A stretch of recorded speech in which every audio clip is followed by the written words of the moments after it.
Alrighty, we're back here in the cavernous interior of my 72 LTD with Mr. Henry Ford reading Motor Trend from 67. There's the article that I was speaking before of the Cutlasses back in 67. These are the 442. This, apparently there was a, it's called the Turnpike Cruising Package, and it was an option for Cutlass Supreme Holiday Coupes. And it's pretty cool. Basically, the package, according to the article, included a 400 cubic inch high compression engine with a 2-barrel carb, special cam, let's see, 2.41 rear axle, 442 suspension and chassis. So that was a pretty cool car. Let's see, what else does it say? Let's see, I want to see, get some more details. Here's a picture of it with the simulated wire wheels, which are kind of cheesy, but whatever. There's a picture up here of the 2-barrel Rochester, and then there's a 4-barrel Quadrajet on the right. So that's pretty cool. They go on here to talk about some of the performance, which I'm not sure if it's summarized at the end here, but it's a very interesting article. And like I said, these are cool Cutlasses. This is a cool looking car. Picture the interior there. Where it's at the track, getting some numbers. Cool car. We'll go over some of the specifications. I always find that interesting in the older cars. There's a cool picture of the frame. And you can see the dual exhaust, and that's cool. That's really neat there. Shows some of the improvements for that year. 400 cubic inch engine, turbo hydromatic transmission, heavy duty dual exhaust, heavy duty rear suspension. So that's cool. But let's go into some of the more interesting specifications on the car. So here it was, let's see. Let's go 0 to 60. The 442 ran 0 to 60 in 7.1, standard Cutlass 8.7. Let's see. Stopping distances for the 442 from 30, 28.5, 60, 124. The Cutlass was from 30, 24 feet, from 60, 156. Now the 442 came with a 400 V8. And let's see, it made 400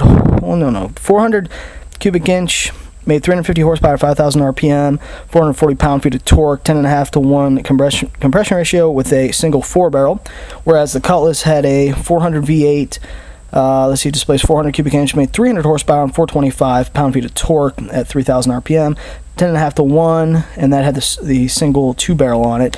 Both had 3-speed autos. Final drive ratios were different. 442 had a 3.08 to 1. Whereas the Cutlass had a 2.41 to 1, so it's pretty cool. What other statistics are neat? The tires, F70 by 14 wide oval, so there's your tires, how they've changed. Fuel capacity 20 gallons, mileage 12 to 15 in the 442, 15.7 to 18.1 in the Cutlass. Body on frame construction, dimensions 115 inch wheelbase. Let's see, the track 58 inch. In the front, 59 in the rear, overall length 204, width 75.4, height 54, curb weight 3850 for 442, 3860 for the Cutlass. This is interesting here. The price is down here. Let's see, MSRP excludes state and local taxes of the Cutlass Supreme Holiday Coupe was $28.31, and that came with a 330 V8 standard. Now your options included the 442 package, which was $184, Turnpike Cruising Package $142, Climate Combustion Control $33.70, Turbo Hydromatic $236, Rocket Rally Pack, which was instruments $84, Simulated Wire Wheels $69, Super Stock 14-inch wheels $5, you must get a spare as well, $88.47, Cruise Controls $44, Anti-Spin Rear Axle, which I assume is Posse's $42, Power Steering $94, Power Brakes $41, Air Conditioning a whopping $343, Power Windows $100, console $57, Vinyl Roof $84, Tilt Away, Steering Wheel $42, 4-way power, seat adjustment for the left side only $69, AM/FM radio $133, and a power antenna $29. So that's pretty cool. Gives you some of the specs of the older cars, puts it into perspective, the different costs, and especially of air conditioning. I mean, that was not a joke. price wise. When you figure the base price of the car was $2,800 and $343 was the optional air conditioning. Well, anyways, here's a neat ad by Walker Exhaust. That's pretty cool. Here's the article I talked about earlier, how Leland lost Lincoln to Ford. I'm also going to do a separate video on that just to go over, because that's a very interesting article. There's a lot of meat to it. I don't think I could finish it up here in one quick video. Here's a pretty cool advertisement, well, pardon me, article here. It's the Motor Trend Road Test section. It's 2 Rockin' Puritans from Plymouth, and that's pretty cool. It's a shame that Plymouth doesn't exist anymore. They made some pretty cool cars from GTXs and whatnot. Let's go back here, and so basically they mentioned the 383 and the 440. Let's see what else. I'm gonna skim this one here and do some of the styling. Pretty cool looking car for '67. That's cool. There's a picture of the interior of the GTX. 383 option in the satellite. It's cool. There you go. The 440 Super Commando and the GTX. That's cool. That's very cool. Like I said, I'm a Ford guy, but those old Chryslers, something to them. Here's my favorite section, of course, the specs. This is neat. This kind of shows you